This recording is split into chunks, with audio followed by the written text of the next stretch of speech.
All right, my friends, we just had a huge backstage moment here. I'm going to go out and bring out our guest here, Cami Orange. How are you today? How was that I am experience with so my good. Good morning.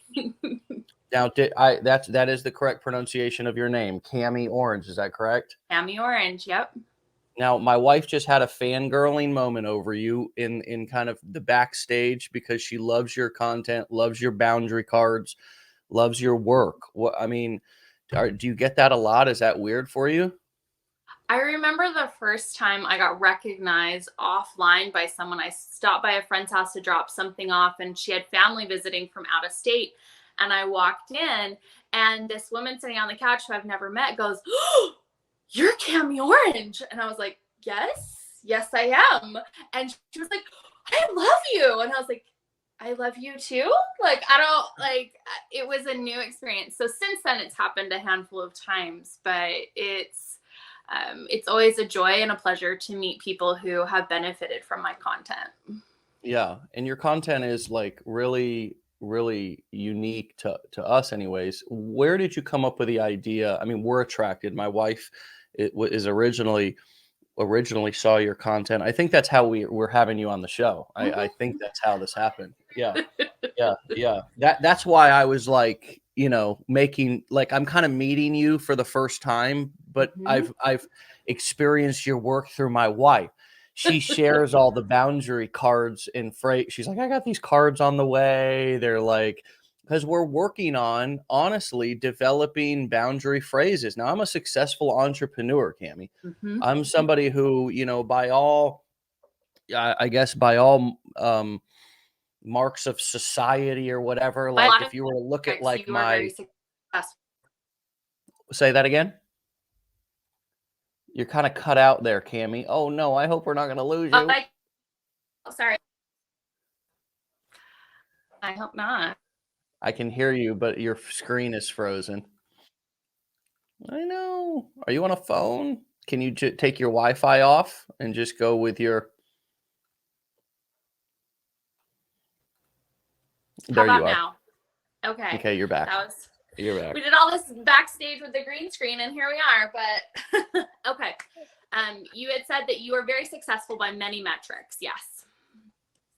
But learning how to how to set boundaries, and learning like how to not spend so much of my energy on toxic relationships or people that have their own issues that are going on in their life, whether they're narcissistic, whether they have something else going. I'm not here to diagnose or judge, but I never knew how all of my life. They don't teach this in school. They don't teach it in entrepreneur school, which I didn't go to either. And so these boundary phrases like the oof, that's an odd thing to say out loud. Like the I mean the phrases, the language that you're giving people to be able to protect themselves. Like we talk about this all the time in on the show and in this community about setting boundaries and what that looks like, just protecting your time. Can you tell us how you're a content creator and we want to learn about how you're also creating content, but how did you get on this topic? What brought you to this particular niche, if you will? So I have been an entrepreneur since I was a little kid. I read the Babysitter Club books, and my thought was, oh, I can do that better. And I started like the Fletcher Sisters sitter service. And so I have been, doing my own businesses, my own marketing since I was 9, 10, 11 years old. And I Mm, noticed one of my first big careers, I was a psychic medium. yeah. And I like help people connect with their loved ones on the other Hmm. side. And I was like, oh, people have terrible boundaries with the dead because they have terrible boundaries with the living. That's so interesting. I noticed this pattern. My career moved on. I had a clothing retail company, and I did wardrobe mentoring, and I am an international keynote speaker and have traveled in Europe to speak to people about, what I was doing as a wardrobe mentor. Had clients in 10 countries. It was going really well. And I'm there to be like, hey, let's talk about how your wardrobe is a vision board for your life and what you're creating. And they are like, oh, I can't wear that because my husband says I can't. And I was like, oh, people have bad boundaries with their partners. Like that's interesting. And, you know, moved on, and I was a business consultant for small businesses, specifically helping them get online and setting up, you know, their SMS marketing systems and email systems and all of that. And I was like, oh yeah, let's talk about your website. Let's talk about your conversion ratios. And they're like, I have these problems with my clients. You know, they keep texting me after 9 p.m. and this, that, and the other. And I was like, oh, people have bad boundaries.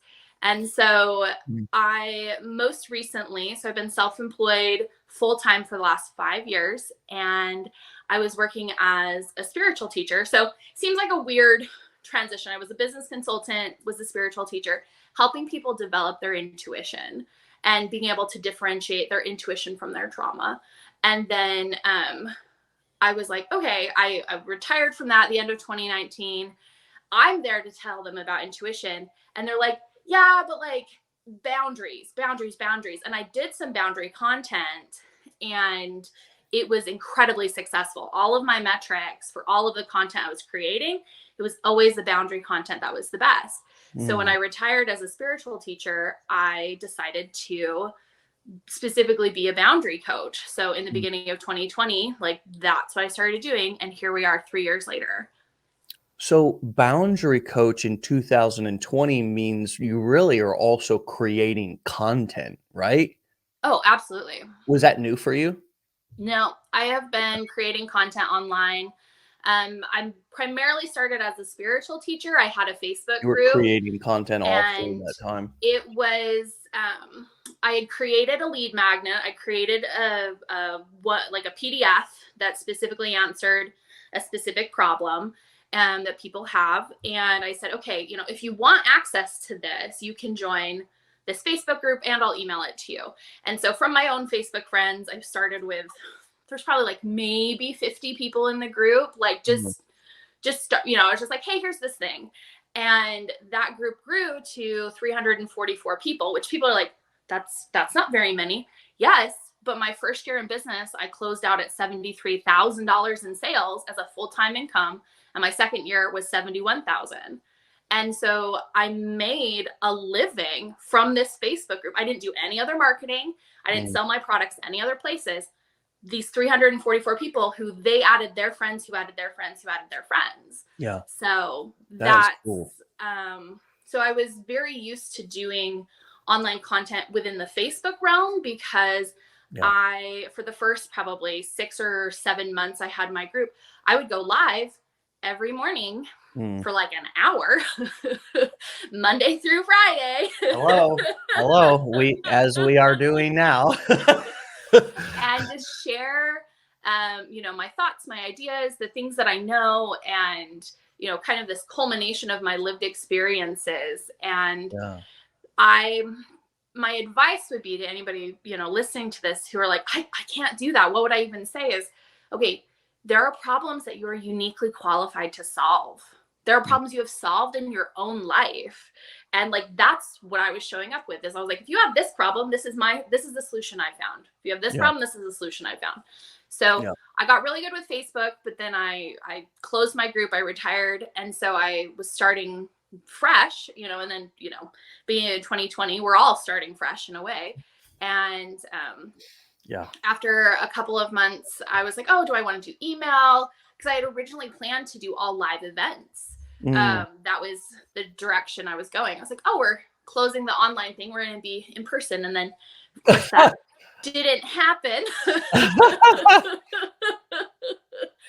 So I had several people be like, you should be on TikTok. And I was like, what is TikTok? So I started on TikTok and started sharing stories. And TikTok is a storytelling platform. And so as I started sharing stories about my lived experiences, the ones that did really well, the ones that got a lot of reach, were ones that really focused on what do you say in certain scenarios. And that's would be my advice to anybody, is like, pay attention to your metrics. So, you know, in my Facebook group, oh gosh, I recorded thousands of hours of content. But when I look back at the numbers, the ones that are the most viewed, the most shared, the most reshared, the most purchased, always it was the boundary content. So then when I Mm, focused specifically on that, it was like, oh, out of all of my boundary content, it's specifically what do you say when fill in the mm, blank scenario happens, which is mm. where the flashcards came from. Yeah. Yeah, you kind of whittle down what is the most potent content for, or process of elimination, whatever you want to call it. What is the most potent, powerful content for my audience? And yeah, so often we just, I guess, look at a video that went viral or look at a video that got a lot of views and just kind of thank the TikTok gods for it instead of really analyzing what happened, or is there a pattern here? Is my audience responding to specific type of content? That's Yeah. what you're saying, or at least that's what I'm kind of taking from Yep. what you're saying. Yeah. When I share, like I said, I'm a retired business consultant. So the way I would share this with my clients is I call it the ABCCDE principle. And so it just means if I ask you, Dave, what do? You're like, oh, I do A, B, and C. But over time, you're like, oh, I stopped doing A for these reasons and I don't do B, but C is going really well and I added D and E. And then eventually people end up doing like C, D, and E. And sometimes they stop C or D and the E is like the thing. That is the thing that they're well known for. And so Mhm. if you're first starting out and you're like, but I don't know how to do the thing that will make me really, really successful. And I was like, you just have to start literally anywhere. Find your A, B, and C. Yeah. And maybe that will be the thing that skyrockets you. But most likely you will migrate and shift and find E. And if you start at A, B, and C, you couldn't have predicted E. I did not know when I started as a psychic medium or a wardrobe mentor or a business consultant that now I would be a boundary coach. Like, Right. how does that make sense? But it's the E, and it is consistently making money. It is consistently helping people. And honestly, it's the easiest thing I've ever done because I found the right combo of what saw, like, to me, making boundary phrases like falling off a log, like super, super, super simple. I've had other jobs and other things that are require tons of space of like, oh my gosh, how do I solve this problem? Mm. And this is the easy one. And I resisted it because I was like, Wow. wait, people want this? This is easy though. Why are they Yeah. buying like they want to buy this? This is Well, I to think me, this is easy. I want to zero in on a word. Actually, it was a phrase that you used to describe how you create content. You shared your lived experiences. Is that what you Yes. said? Yeah. I wonder if we could hone in on that for a minute, or if you could say more about that, Mhm. because that is the question that people have, even when they go through some of our course material and a lot of the mechanical pieces are laid out. They're watching case studies of people creating content. They're looking out there at other people's content. And their question still is, where do I start? Yeah. Where do I start? Right. So Yeah. I love how you described how you started creating content, because I think ultimately that's how do you get to E? You described going, you have to have A, B, and C. Well, the only way to get to the way that I see you got to A, B, and C, or at least clarified what your topics and niche would be, was you began to share your lived experiences. What does that mean exactly? Can you say more about that? Absolutely. So I do not have a college degree in boundary coaching. I don't have a college degree in entrepreneurship. Everything I've done in my life, I was like, I can do that. Like I'm gonna figure that out. Mhm. And I have amassed a lot of weird life experiences. But the truth is, I think most people have a set of identities that bring them an interesting perspective on the world. Mine are, I'm fat, I'm queer, I'm autistic. I grew up in a small cult subset of Mormonism. Most people didn't grow up in cults. Like, that's a thing. I'm a retired psychic medium. Like, I, have CPTSD and PTSD. Like, I have Wow, an interesting perspective. I'm an totally. intensely confident person because confidence is your belief in your ability to figure things out. And I just have a lot of practice figuring things out. And so Mm. if someone was like, okay, I want to share my lived experiences, but how do I do that? The first step would be make a list of your identities. Make a list of the things that you're like, oh, this is who I am. This is the perspective that I'm coming from. I kind of picture it like I'm standing on a hill and I got to identify, what is this hill? You know, my lived experiences is this hill that I'm standing on. I'm like, okay, you know, I'm white. I'm a cis woman. Like that is part of this hill. You know, I'm divorced. That's part of this hill.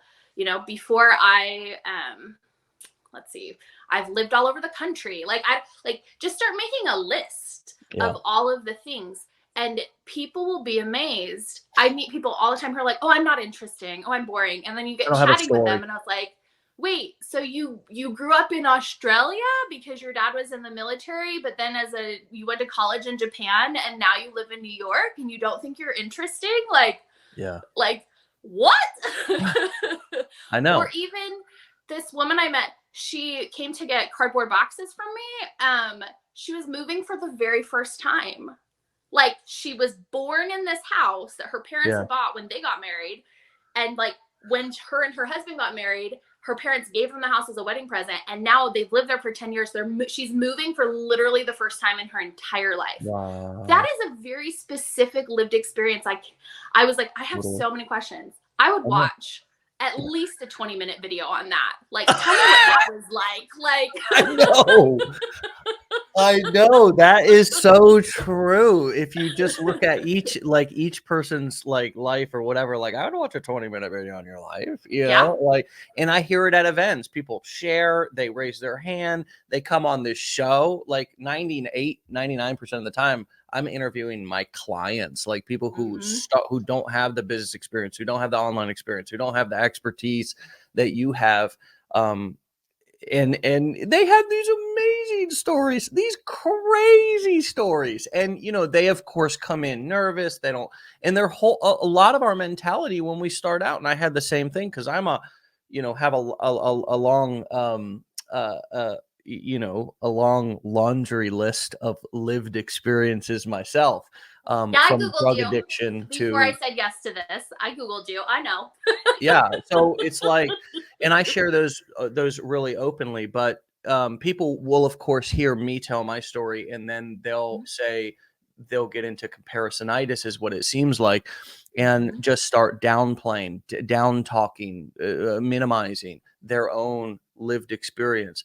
So how do you begin to take your lived experience and tie it to points, products, services, so you can transition from just telling the story to actually giving calls to action and actually tying, you know what I mean? Like, it's like going from creator, like I go in to be a creator, to be a creator, but I end up not really knowing how to, I can tell the story, but making the pitch for the business or transitioning to the business, that's where I get awkward. How do you coach somebody through that? Yeah. So there are problems that I have solved in my life. There are problems you have solved in your life. And I believe that the best lead magnets, the best online businesses are founded in like, I had a problem and I solved it, and here's a solution. If you also have this problem, here is a potential solution. And I think some people feel really drawn to working with clients who don't even know they have a problem. Like they are like, hey, did you know you have a problem? Did you know like this is a thing? Like, and they enjoy that. I personally don't. I don't enjoy those clients. I don't like convincing them, but like my market is not people who are like, I don't know what boundaries are. What? My market is the next group of people who they know they have a problem, but they don't know what the solution is. And so that's who I focus on. There's kind of three groups. And so they're like, oh, wait, I'm bad with boundaries. And I'm like, hey, if you're bad with boundaries, here's this thing. But the third group, some people really enjoy, is they know they have a problem. They know what the solutions are, and they're shopping between solutions. And that's where you get really specific. My guess would be some of your clients are more that way. They have a business, they want to be better at business, and they're specifically looking for affiliate marketing support. Like they're shopping. They're like, oh, I could pay somebody for SEO support. I could pay somebody for, this, that, or the other. And like, they're shopping between solutions. Or in some, this is not their first rodeo. Most of them, Yeah.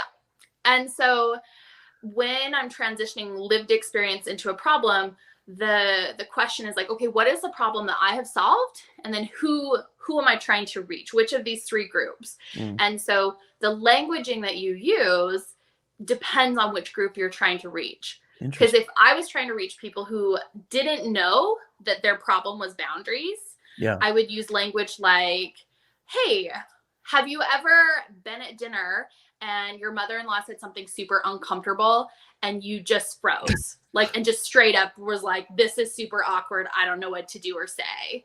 Like, you know, do you have this problem where your buddy keeps swinging by your house and they let themselves in through the garage and you come home from work and they're sitting in your living room eating your snacks and you're like not okay with this, but you're like, I don't know what to do. That would be if I was trying to reach people who they don't know that their problem is boundaries. Yeah. You're and kind so of I have to explain that describing they their have a problem. problem and the solution. I like that. And I think that we market to, like, specifically our company just because of the explosion of people coming online and how many people are looking for work from home solutions and stuff like that. We do have this kind of new group that's popped up more so. And I think in all niches, we're experiencing this a little bit because people are spending so much more time on their computers. They're spending so much more time on their phones. They're spending so much more time at home and have over the past 2 years that they're looking for solutions online more. They're consuming more content. So that kind of describing their situation to them, describing the pain. Hey, are you like not spending really a lot or time at all with your kids because you're stuck in traffic? Or are you working so hard on your job that you're in your work office bedroom the entire day, even though your family's just, on the other side of that wall and you'd like more time freedom, you'd like more. Well, that might be an example of describing, hey, if you're looking for more ways to earn money online or you're looking for ways to, start a business, that might work. And I think a lot of people have come into our world, at least, like that.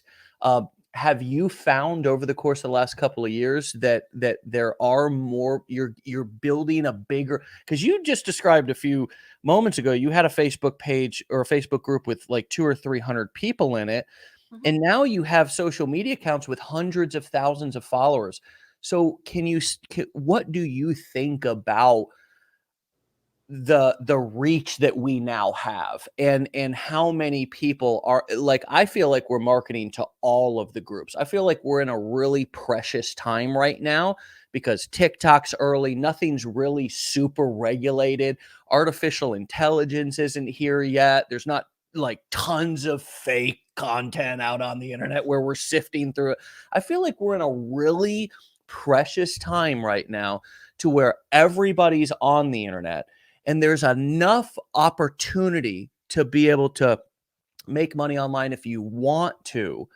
Can you describe sort of the state that we're in and the opportunity that you see in front of, like, for yourself and for others right now to market to, if they want to come in and market to their existing, niche specific people, or if I just feel like it's a big blue ocean. That's kind of what I'm trying to say. And I wonder if I'm in reality or not, honestly. I mean, what is your perspective on this opportunity of getting in and being a content creator and getting paid for it? So I think there's different structures. So when I was a spiritual teacher and I had the Facebook group, I had a small group of people that I was constantly making new content for, and they would buy that. And now, like, I had new courses, new programs, new PDFs, new, like, all of that. So now I switched my business model because I found that exhausting to, I have one piece of content. I sell boundary flashcards for $10, and I sell that one piece of content to everybody. And I do a little bit of custom work. I've done a few where people are like, hey, could you make a set of flashcards specific to the Junior Chamber International Nonprofit Organization? Yes. Pay me a couple of grand and I do that. Can you make a set that's specific to phrases nurses can say with patients? Yes. But that's on the back end. That's only added up to maybe 5 or 6 grand at this point. Like, it's not a very large part of my income. The majority of my income, I closed $23,000 in the last 62 days at $10 at a time. Yeah. Like, it's one product that people just keep buying. And so I agree with you that it's a blue ocean. I agree with you that, there's lots of opportunity. For me, I was like, okay, do I want to sell one thing to many people or many things to a smaller group of people? Like, because if you try to sell many things to many people, it kind of gets lost. And so, it depends on what is the level of comfort. In what you want, so right? the upside, sorry, what? In what you want as a personal business owner. You've already been through so many different business models, offered coaching, offered consulting, offered courses, right? And now you've kind of simplified things down to this. Oh, I froze. I'm sorry. Can you hear me?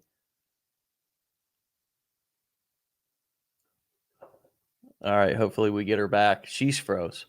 Here. Okay. She's coming back. There you are. Hello. It says I have full bars on my side. You've also done a lot of things, and it seems like you've also kind of, with your experience, simplified your business as well. Is that true? So I love to talk, Dave. I love to have long, deep, intense conversations. So TikTok is not the platform for that. It has not the more soundbite-esque I am, the better those videos do. And so I just pay attention and watch those patterns. I am in the process of, talking to publishers. I have a book coming out, and because I was like, oh, I need somewhere that I can like say all the things. Yeah. But I simplified it down to, oh, people want to know what to say when someone crosses their boundaries. Okay, that is the most simple problem I can solve for them, and this is the solution I'm offering. It's a 7-page PDF. People print it at home. I don't even ship anything. Like, I made it in Google Docs. Like, and everything I had made before that was a little bit more complex, and they just didn't do as well because it wasn't as clear on what is the problem I'm solving. And so as I narrowed in on, I want to work with people who know they need boundary help. Like, that's what my focus is. And, they're like, I just don't know what to say. I was like, cool, here's a whole bunch of things you could say. And like we were saying earlier, the lived experiences, hey, this is my story. This is my hill I'm standing on. These are my identities. If you are in these situations, these are things you could say, because that's what I say. And that's how it connects. So you find the problem you can solve, and then you just connect your lived experiences to that. And it's honestly, the simpler, the better. People are always overdoing it. They're like, oh, I got to make this like a 5-part thing. Da, da, da, da, da. And I was like, no. One part. Make it one thing. Like, one part, really? I mean, one part, one page, one pair. I mean, it's one idea, right? One point. I mean, how many times in videos in the past have I made multiple points and just did too much, did the most, and it just didn't work? You're right. I mean, every time, because if I'm lost and confused in my business, probably so is my audience. Yeah. Right?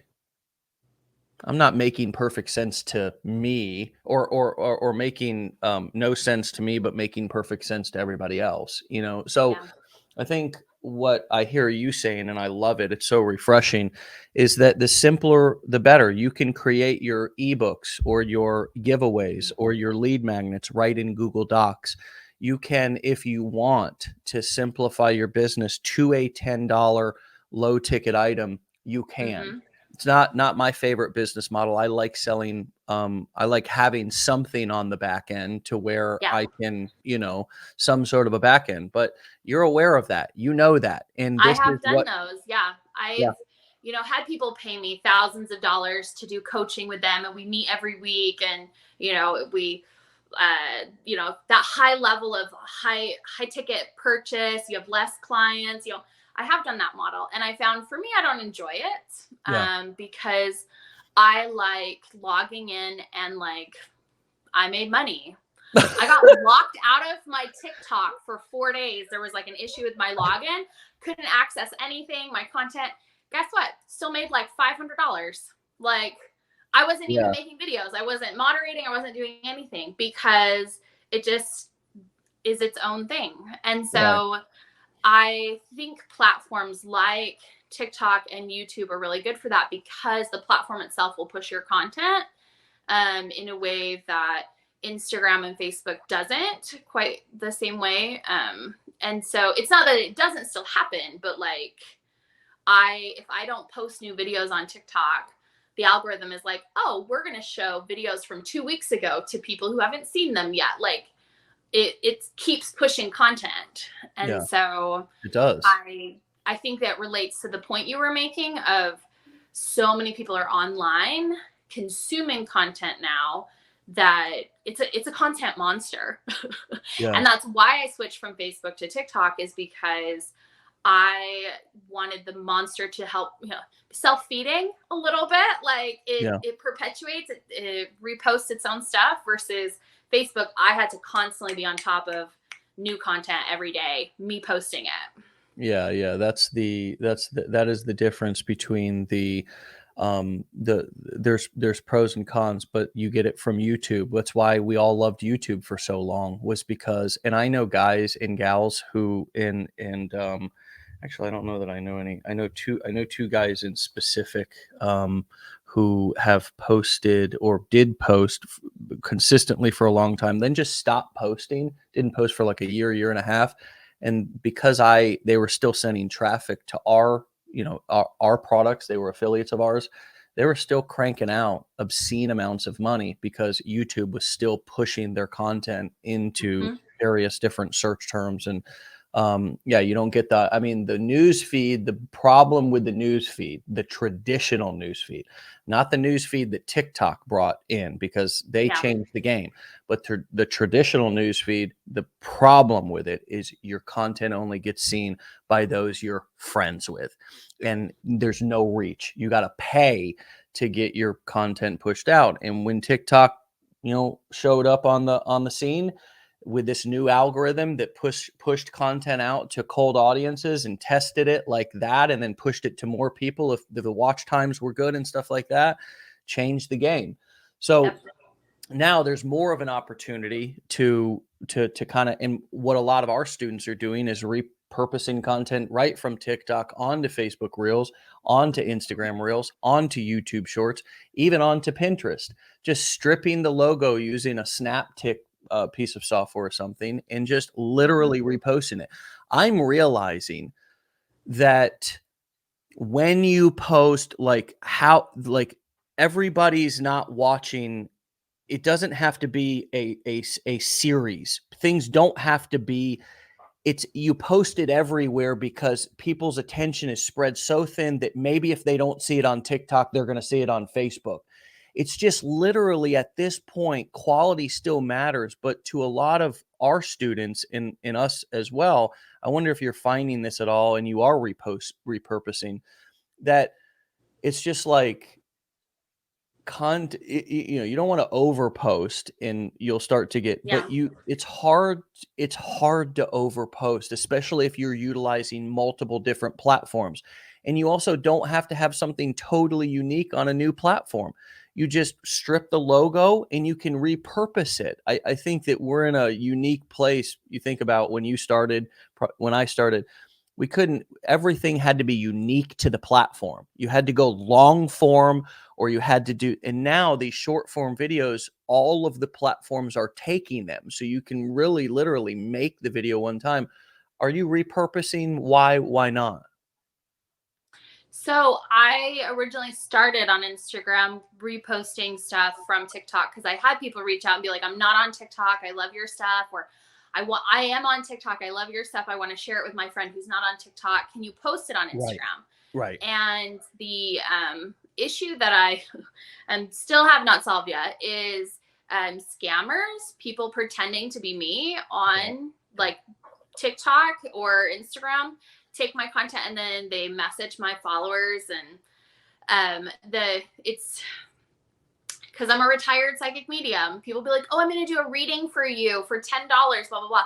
And so since I had people get caught by that, I am experimenting with how I want to post and repost. And it's that's why my Instagram is a little bit slower, is because I'm like, okay, if I repost here, then people are reposting here. And it's, I don't know. Scammers are not my favorite.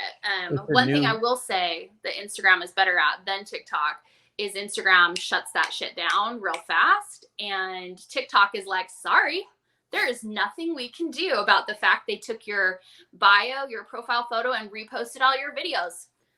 Not our problem.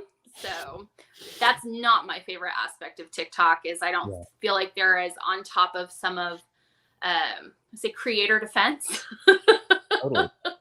Totally. And so, kind of like who are the people on the platform? I think things are going to change a lot over the next couple of years, because these spam robots, whether they're robots or the real scam people who are posing as many of us and trying to steal from our legitimate following, our audience, fans.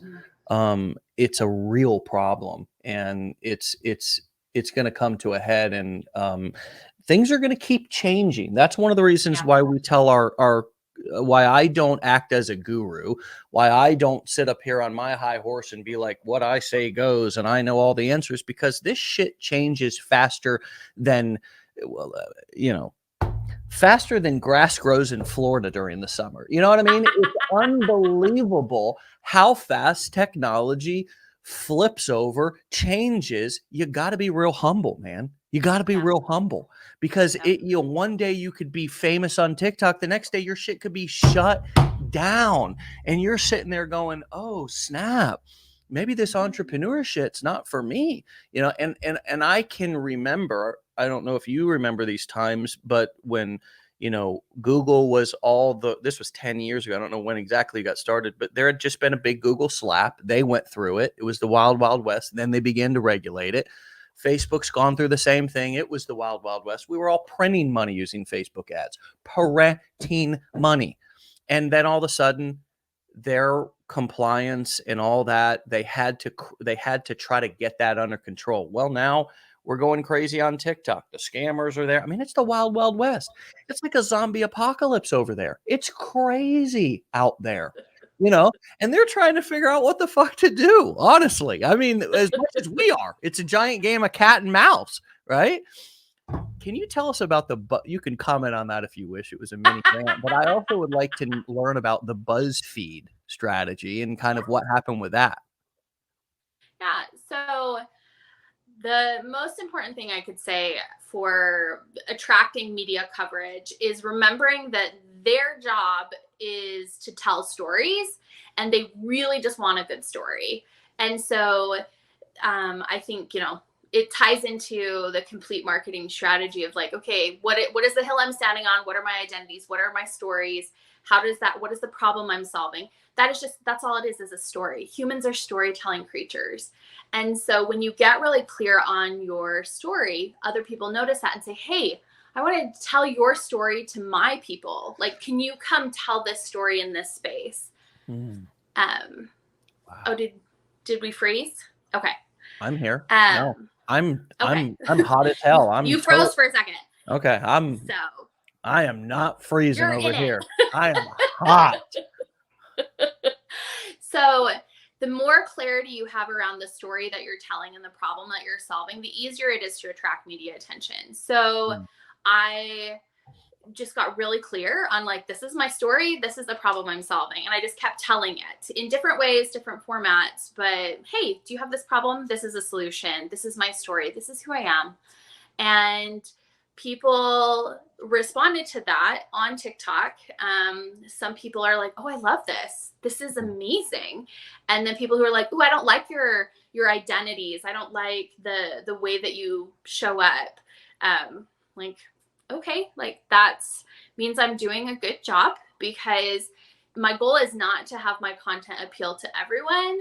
My goal is that I'm solving a specific problem for these specific people, and people who don't have that problem and are not those specific group, they usually do not resonate with what I'm doing. They get kind of nasty, but that's not because I did something wrong. It's because what I do doesn't resonate with them, and that's okay. Yeah. And so I was on TikTok for 2 years, just making content and candidly making money, and like being like, oh, trying different products, trying different, oh, I did a course, or I did this, I did that. And the boundary phrase series, I was like, well, I'm a little tired. I've done a lot of content. It's been a long year. Between now and the end of the year, let's just go through and do one video from each flashcard, and we'll just keep it super simple. Had no idea that was going to be the videos that were getting 1.9 million views, 1.7 million views, 900,000. And I was like, huh, that video, the first one that went viral, I was like, really?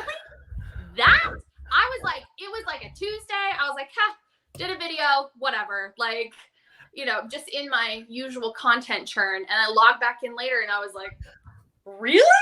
This phrase, I still don't get it. Like, there are so many other pieces I'd be like, this should go viral. This deserves 2 million. No, the video will get like 10,000 views. And then like, I was like, this one? Really? Did you have to set a boundary with you? I just remember when you were like, because that is in a lot of your boundary, like the little, Yep. That's an odd thing to say out loud. That's an odd thing to say, yeah. I love it.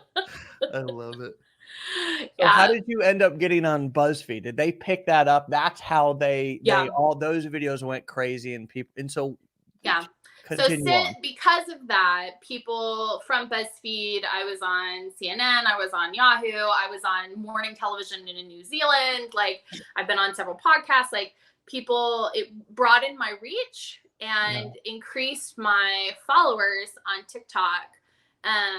Within like 3 weeks, I've been consistently at about 74,000 followers on TikTok for like over a year. And I was having a business, making money, happy with that. Like, it's not, like I said, my background is not, I have to reach millions of people. I made a living with 344 Facebook, people in a Facebook group. Like, 74,000 was wild. But then I went from, 74,000 to like 200,000 because I had 2 videos go viral.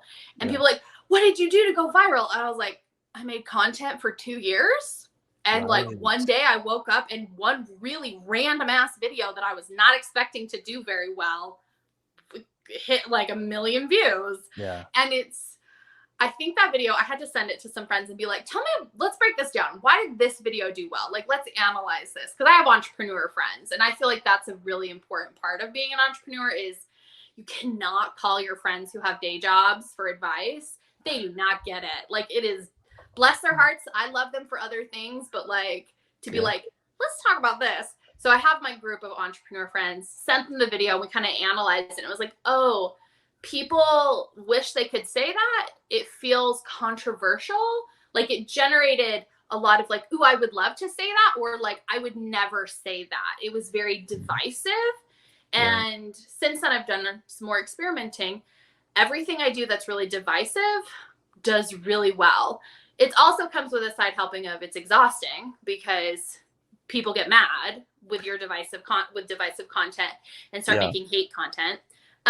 So to deal with that, I hired a content moderator assistant who does all my comment sections to set boundaries with their asses. Yeah. I was like, oh, we're not doing that. Like, that's not, you don't get to speak to me that way. You don't get to speak in that way in my house. So totally. There's a very, this is my story. This is the problem I solve. And so BuzzFeed reached out, all of that. The piece of advice I would give to people who are like, wait, I want media coverage. You have got to make it easy for media people to contact you. The number of people I've looked at their stuff and they're like, I would love to do media coverage. I was like, I'm looking at your social media and I'm looking at your website. I don't know how to get a hold of you. How Yeah. you got to make this like super easy. Like, here's the contact form. Here's the email. Here's something. Wow.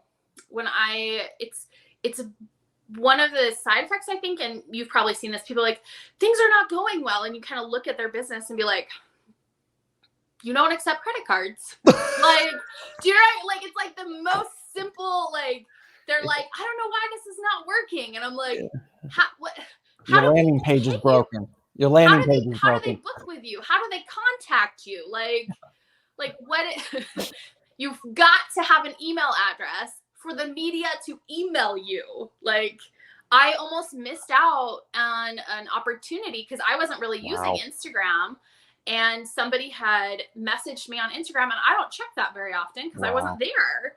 And I don't accept private messages on TikTok because don't need to deal with that.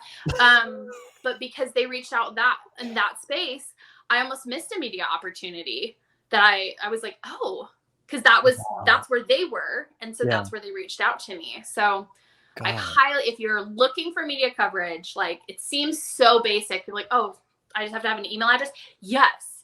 Like, you want some person, because people who tell stories for a living, they're also on the internet. You want them to be able to be like, oh, this person is cool. I would love to interview them. Click, click, send them a message, and make it super simple. Make it super simple. And because that's their job. Their job is to tell stories. So if you get real clear on what your story is and you keep telling it, I mean, we could, on another day in another space, maybe we'll get into like how you reach out for media. I haven't had to do that yet. I do know how to do that. I've helped other people do that. But like, really, you're just like, hey, I have a story to tell. Are you interested in sharing my story with your people? I love that. Can we transition before we wrap up into some boundary phrases and examples that you would need to set some boundaries for our work from home friends, for our people who are starting a business, or restarting their business, and they're dealing with friends and family, and they're dealing with spouses. And I think the first kind, I mean, you can speak generally to this. I can, of course, lead you of some of the situations we see most, which is, I want to start something. I've been scrolling the internet or whatever, and I've been looking at things. Because now it doesn't take, I mean, we're seeing pretty much a wide variety of things on the internet. And once you start looking at one thing, TikTok feeds you more of it. So a lot of times people will be like, hey, I've been looking at this course, or I've been hearing about this particular thing, and I want to start it, but they're afraid to go to their spouses and bring it up, or or they seem afraid to want to be rejected. I know I went through that with my own. My wife's very compassionate, but I still didn't have boundaries, didn't know how to set boundaries. So that would be the first situation. What sort of advice can we talk about this? Because I don't know exactly what somebody would say to their spouse, but I'm sure. I do. I know what they would say. Tell us. So the tool that you would use in that circumstance is something called pre-framing. So just like in a house, if you are going to put up drywall, you put in the boards first, right? Like you pre-frame the wall and then you hang the drywall. And so with a conversation, when you pre-frame a conversation, I would, if you go to your spouse, you would say, hey, I need to talk to you about something that I'm really excited about, but I feel kind of vulnerable and scared that you're going to think this is a dumb idea. It would be really helpful if you would just listen to me, share this, and be excited for me, and not give me any advice at this point. That is what I need. Is that something that you can do? So you're saying, this is how I'm feeling. This is the response I'm hoping for from you. And then you get their consent. Say, hey, is that on board? Because a lot of people come from advice giving families where advice is love. And so they love their partner. And so if their partner says, hey, I would like to spend thousands of dollars on this thing that you've never heard of and you don't know anything about, and I'm really excited, their instinct is to be like, because I love you, I'm going to tell you that's a dumb idea. Like, and I think it comes from often a caring place. Some people are assholes, but like, that's true too. But like most people, their partner's like, hey, I want to invest in this program. And their partner's like, what? Because the partner didn't sit through the sales pitch. They haven't been watching all that content. They don't have all the details. They're just hearing, you want to spend how much on what? And so to say, hey, you're pre-framing the conversation. I'm excited about this. I feel vulnerable. I want to talk to you about this, is now a good time. And I love that. And asking so it if helps now is a set you good both time. up to win. And also asking if now is a good time. That's wonderful, because the person may not be in a situation where they can really hear or listen.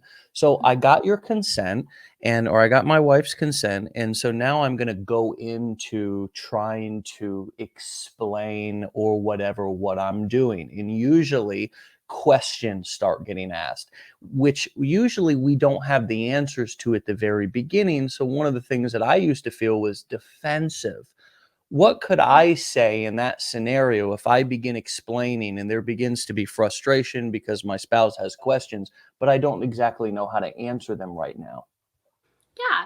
So I think if we're talking about, investing in a program, or if we're talking about starting an online business, Yeah. if there are third-party resources that you can share with your partner to be like, hey, could you watch this 5-minute video about this? Or could you, read this article, or let's look up this article together. Like, bringing in, so it's not me versus my partner and me trying to explain this thing that I'm still new at. It's like, Right. oh, here is this expert source that explains what I'm trying to do. Here's this, I queued it up, and here's just this 10-minute part of this video that Dave did that this is explaining it. Like, will you watch this with me? And so it helps make it, you, like, me and my partner are together learning something, as opposed to us being in opposition, where there's a defensive thing. So that would be my advice, is bring in a third party piece of support. I love that. I also at times felt like I was asking kind of my wife for kind of permission. So it created like this kind of parent-child dynamic within our relationship that she didn't want to be in. She didn't want to be in that position. I didn't want to put her in that position, but I was feeling a lack of confidence. So I loved how you defined confidence at the beginning of the show. You gave me a definition I had never heard before, which was confidence. I think you said is my ability to be able to figure things out. Yeah, it's my belief in my ability to figure things out. So I wonder, if we are that's something that at least I'm taking away. If I'm not feeling confident, and I'm kind of projecting that, or therefore I'm getting defensive in a conversation with my spouse, I got to remember that, maybe that's me feeling a lack of belief that I can figure this out. And that's something that's my side of the street to work on. I need to work on that, especially if I want to be an entrepreneur. What if I'm, if I've said something to a friend or family member or something, and they make a snarky comment about like, hey, how's that internet thing going for you, or something like that, which for a lot of us can sting, and we're not particularly teed up with a nice witty response. We tend, that hurts. I mean, I've had that happen to me before. It hurts, and I wish I had a better response in the moment. What are some ideas of something that I could say in that moment if that happens? I mean, I always say it's great. It doesn't matter how it's actually going. It's great. Oh, I love that. Yes. Like, it's amazing. I think anytime you are on the frontier of something, you're doing something new, and, you're not the first person to have an online business. I'm not the first person, but maybe within that circle of friends, you're the first. I know in some of my circles of friends, nobody else has hit almost 300,000 followers on TikTok, and they're like, Totally. this is new. Yeah. And so when things are new, sometimes people don't understand them. And so it pushes their own buttons. Yeah. Like, so if somebody is being snarky to me, I'm not going to take that personally. I'm going to see it as they wish they could do what I'm doing, and they don't know how, and they feel insecure. And that's unfortunate for them. So I can be really kind and gracious and say, it's great. Business is great. I love it. I love being my own boss. I love not having an alarm clock. Like, it's amazing. Yeah. So one of the boundaries that I've really learned a lot about over the past couple of years is learning kind of who is a safe person to really share details about my business. And I've also learned that boundaries aren't particularly always about what I say, but there are a lot of times what I don't say. Do you have any thoughts on, and I think you kind of just spelled them out, but but I'm now kind of spelling them out even more so. Part of what you're doing there is really saying, okay, you're giving me cues that you're not a safe person for me to share actual intimate details with my business about. So I'm basically going to just give you some superficial bullshit because really you're kind of not being genuine with me right now. Is kind of the right? Yeah. There's something that Brene Brown says that, you tell your story to people who have earned the right to hear it. Mm, And she's talking about, we share our vulnerabilities, we share our intimate moments with people who have earned the right to hear that part of our story. And so when people are brand baby new with business, it is different. It is different from the norm. It's not, I get up at, drive to an office, sit there all day, and I can't leave. And then I have to, leave at a certain, like all the things, right? I work from home in my pajamas in bed with my phone most of the time. And so it's, it is different and it is new. I recently did some business consulting with someone who's doing something that oh my gosh, I'm in love with her product. I'm in love with what she's doing. And I was helping her create an info product to put it online, and just helping, meaning like, you're amazing, I think this could be a cool info product. And then she went off and created it. That's that level of helping, just believing in her. But yeah. she got back to me and said, oh, I launched and it was a failure. And I was like, what do you mean it was a failure? Like, she sold 2 things at $10, like five or 6 things at $5, and then had 16 people download her like freebie. I was like, that's a success, like huge success. But she had Yeah. talked to family and friends, and they were like, you only made $65? Oh, that's so sad that you have failed. And I was like, she didn't have an online info business before. She had no website. She had no products. Like, are you kidding me? This is a huge success. And so I think that illustrates, like, I don't share my business ups and downs with people who don't have the capacity for that. Yeah. I'm really picky. And so your question of, boundaries are what we say and what we don't say. And I get to say, oh, I'm going to share with my entrepreneur friends who also like really get it. There's Mm, things about my business I don't share with friends who I adore them. We talk about lots of other things. They're good friends. yeah. But also my like got locked out of TikTok for 4 days, but I still made $500. Like, weirdness, like like that's not something they can necessarily relate to. Yeah, yeah, and it's really becoming more gracious. I've became more gracious also, as I've, when we become successful or more successful, it's really a great it's really a great privilege. It's really a great honor, and I tend not to try to shove that down people's throats and make Mm-hmm. them feel bad about their life or whatever, Yeah. as well. And that's kind of part of my boundaries with myself. Um, eh, anything else that an entrepreneur could benefit in terms of advice around boundaries? God, we need a follow up episode. There's absolutely no doubt because we're just like really talking about boundaries at the end of the thing, which is like one of my favorite conversations. Really, because I'm right in the middle of learning and developing my own boundaries, my own boundary phrases. I mean, we just bought your boundary cards, of course. My wife and I will be geeking out over those.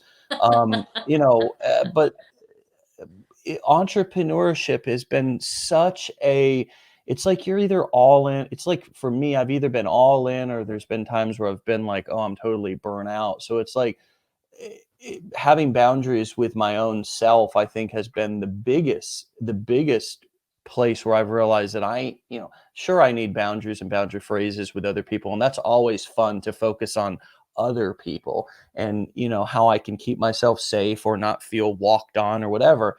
But also with my own self of setting boundaries, like I'm gonna set boundaries with my time or whatever. Like that's also been a great journey for me. Is there anything that you developed as a boundary for yourself Yeah. during your career as an entrepreneur? So I love phrases. I love boundary phrases. And so on my phone, I have an iPhone, and so in the settings, it's called text replacement. Android has a similar feature. I just don't know what it's called. And so I have a definition of what is a client session versus like a friend phone call. Because as a coach who works with clients, people will reach out and be like, hey, I have this problem. Can we hop on the phone and talk about it? And so I type like 3 little letters and it autofills this thing so I can text them that says, are you asking for this or are you asking for this? Because these are different. Like, because if I'm going to show up as a friend and we're going to chat, it's equal exchange of energy and we're both supporting each other. Versus if I'm showing up as a boundary coach, like it's a session, we have an intention, we have a set duration of time. Like you're showing up with a problem, I'm going to help you solve it. Like, and it's a different dynamic. And do I do free sessions for friends sometimes? Absolutely. Because they have their areas of expertise. They show up for me. But also, I do charge friends. Depends on the friend. Depends on the situation. Sure. But to say, oh, this is how I define the difference. What are you looking for? How can I support you? And so for me, the boundary advice is getting really clear on that distinction, but making it really easy for me to share that distinction with others. And like I said, I use a text replacement feature on my phone. Typed it out in my notes, copy paste, type in a couple letters, and I'm like, oh, here you go. What are you asking for? And people be like, oh, I just need a friend phone call. Cool. Or like, oh, I actually do want a session.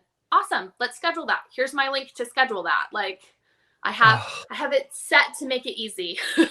It's amazing. And we're going to wrap up here too, because I think we only have you for an hour and I want to respect that boundary.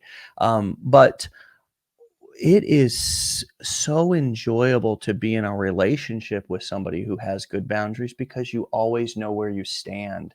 And that was one of the things that I did not realize about the benefit of me developing my boundaries versus just being a people pleaser who never said no and who just was there for everybody and was right. That makes a very resentful, bitter David because David doesn't ever take care of David. And so, gosh, there is just so much to talk about, but I just wanted to say, thank you. I want to let you go. My wife's sitting here too. She wants to say goodbye to you. And Thank you so much. This is really I was listening the whole time. This is like the highlight of my year. This having you on the show. Yeah. Finding you and your boundary cards has seriously been transformational for us this year. Yeah. And if you have any, like, for anybody watching, it's an odd thing to say. What a strange thing to say out loud. we always say it to each other and laugh because we are developing our boundaries now. We've been in recovery for 14 years and are now just really feeling confident enough to work on this and start using them. I've noticed the need for it for a long time, and it's hard not to be anyway. So So I just want anyone listening, if you struggle in any capacity going into family gatherings this holiday with any kind of anxiety or anything at work where you feel unsure of yourself, I'm telling you, these boundary cards are so simple and are so transformational, and you should go buy them right now. Every single person should have those. Should buy those from you. Thank you so much for your work and for being here. Yeah. And I love you. I've been fanboying over Peaceful Barb. That's another one that I want to have on the show. But anyways, thank you. Get out of here. We'll hopefully have you back for another episode in the future. Okay. Awesome. Thank you so much. Thanks, Cammy. Take care. All right, my friends. Wow. Okay. There's a lot to learn from Cammy. We could have done 3 hours. We can hopefully have her back on the show in the future. Seriously, there's so much to take away from that episode. The fact that she just found the simplest thing to talk about that had the most potency with the people. It's just like, that's such a huge takeaway. Can you all just think about what is the one thing that you can talk about, or the one thing that you have talked about that gets the most momentum? she has so much knowledge, but zeroed it into this one specific topic.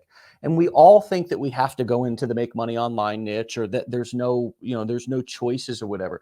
There are so many choices. There are so many different topics.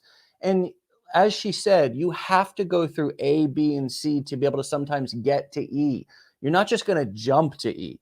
You have to go through and begin to share your story, begin to share your lived experiences, so you can find out what is the most powerful topic that can come from you.